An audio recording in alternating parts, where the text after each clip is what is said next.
ಒಂದು ಕಾಲದಲ್ಲಿ ವಯಸ್ಸಾದ ನಾಯಿಯೊಂದನ್ನು ಅದರ ಮಾಲೀಕರು ಅರಣ್ಯದಲ್ಲಿ ಬಿಟ್ಟು ಹೋದರು. ಅಸಹಾಯಕವಾಗಿದ್ದ ಆ ನಾಯಿಯನ್ನು ಕಂಡು ಹಸಿದಿದ್ದ ಹುಲಿಯೊಂದು ಅದನ್ನು ತಿನ್ನಲು ಯೋಚಿಸಿತು. ಮೆಲ್ಲನೆ ತನ್ನತ್ತ ಬರುತ್ತಿದ್ದ ಹುಲಿಯನ್ನು ನೋಡಿದ ನಾಯಿ ಭಯಪಡುವ ಬದಲು ತನ್ನ ಬುದ್ಧಿಯನ್ನು ಬಳಸಿ ಉಪಾಯ ಮಾಡಿತು. ಅಲ್ಲಿಯೇ ಬಿದ್ದಿದ್ದ ಕೆಲವು ಮೂಳೆಗಳತ್ತ ನೋಡಿ ಹುಲಿಗೆ ಕೇಳಿಸುವಂತೆ ಗಟ್ಟಿಯಾಗಿ ಹೀಗೆಂದಿತು, ಅಬ್ಬಾ, ನಿನ್ನೆ ತಿಂದ ಈ ಹುಲಿಯ ಮಾಂಸ ಬಹಳ ರುಚಿಯಾಗಿತ್ತು. ಇಂದು ಕೂಡ ಮತ್ತೊಂದು ಹುಲಿ ಸಿಕ್ಕರೆ ಎಷ್ಟು ಚೆನ್ನಾಗಿರುತ್ತಿತ್ತು. ಇದನ್ನು ಕೇಳಿದ ಹುಲಿ ಬೆಚ್ಚಿಬಿದ್ದು, ಈ ನಾಯಿ ಸಾಮಾನ್ಯದ್ದಲ್ಲ, ಇದು ಹುಲಿಗಳನ್ನೇ ಕೊಲ್ಲುವ ಶಕ್ತಿ ಹೊಂದಿರಬಹುದು ಎಂದು ಭಾವಿಸಿ ಅಲ್ಲಿಂದ ಓಡಿಹೋಯಿತು. ಈ ಘಟನೆಯನ್ನು ಮರದ ಮೇಲಿದ್ದ ಕೋತಿಯೊಂದು ಗಮನಿಸುತ್ತಿತ್ತು. ಅದು ಹುಲಿಯ ಬಳಿ ಹೋಗಿ, ನಿನಗೆ ನಾಯಿ ಮೋಸ ಮಾಡಿದೆ, ಅದು ಬಹಳ ದಿನಗಳಿಂದ ಉಪವಾಸದಲ್ಲಿದೆ ಎಂದು ನಿಜವನ್ನು ತಿಳಿಸಿತು. ಕೋತಿಯ ಮಾತನ್ನು ನಂಬಿದ ಹುಲಿ ಅದನ್ನು ತನ್ನ ಬೆನ್ನಿನ ಮೇಲೆ ಕೂರಿಸಿಕೊಂಡು ಮತ್ತೆ ನಾಯಿಯತ್ತ ಹೊರಟಿತು.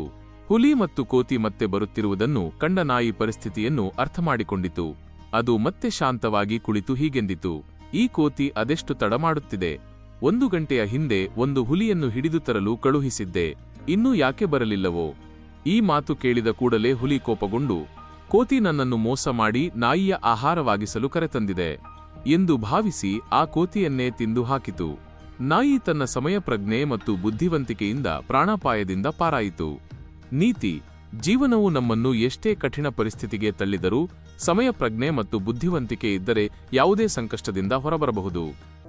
Please subscribe and click the bell icon.